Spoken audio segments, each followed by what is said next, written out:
Welcome back to the IT Uni Guru. This is John, and today we're going to talk about taking a shorthand in your university notes. Well, why would you bother? Well, if you've got formal Pitman shorthand or any other formal language of shorthand, great, use it.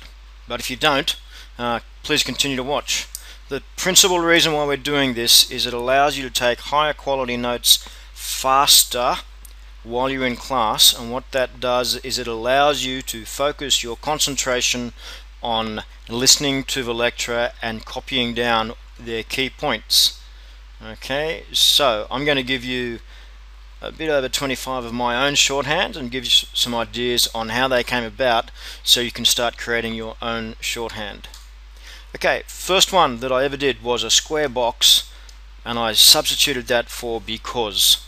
And then varying a theme on that, when I started writing because quite a bit and people started using through in class, I put a line through because, and that line going through because reminded me that the word used there was through.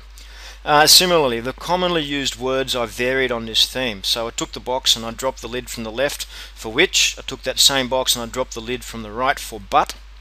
And quite often in the various things you'll study, there'll be a process or a set of circumstances that leads to an outcome. So my symbol for lead to is a Z with a vertical line through it. Okay, simple stuff here. Result is a capital R with a line under it. Resource is a lowercase r. Directly from formal economics, K stands for capital. Okay, any word in English ending in the shun or TION symbol, we use the superscript TN at a shortened part of the first part of the word.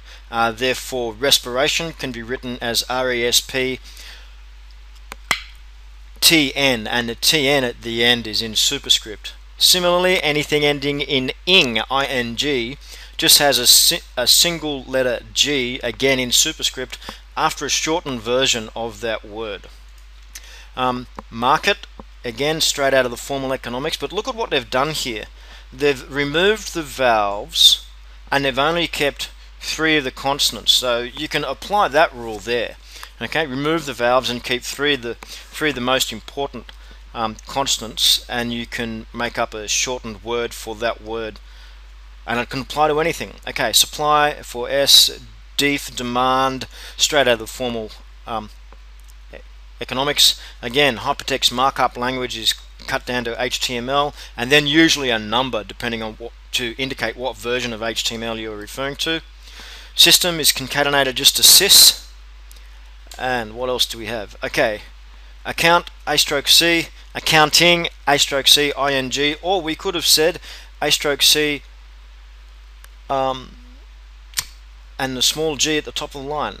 Okay, DNA, I used to draw this as a figure 8 with a vertical line through it, and the reason why this came about was because the shape of the figure 8 reminded me of the spirals of the double helix.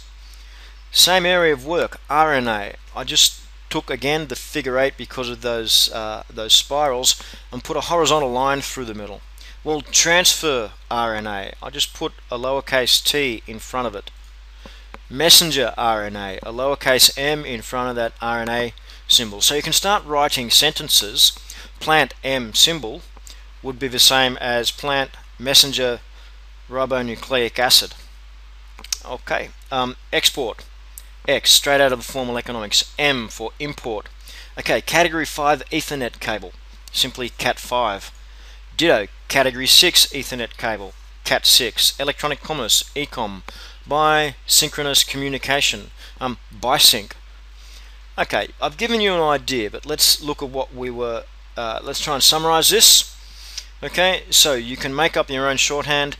Tricks to making up your own shorthand. Keep the symbols simple, ideally in a pattern that you don't have to lift the pencil off the page, like the square, like the figure 8.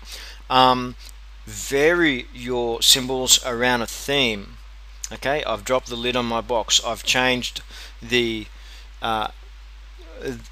position of the stroke through the 8s for RNA and DNA. very good idea to keep a black book. If you start going through this process, very good idea to keep a black book. Other places you can get this are directly from whatever your university lecturer is doing.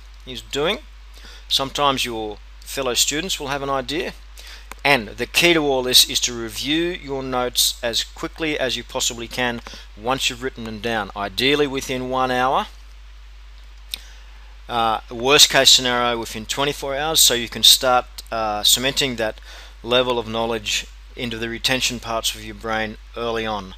Thanks very much for your time and your trouble. This has been John from the IT Uni Gurus, and we'll come back in the next session to talk about the Cornell note taking system.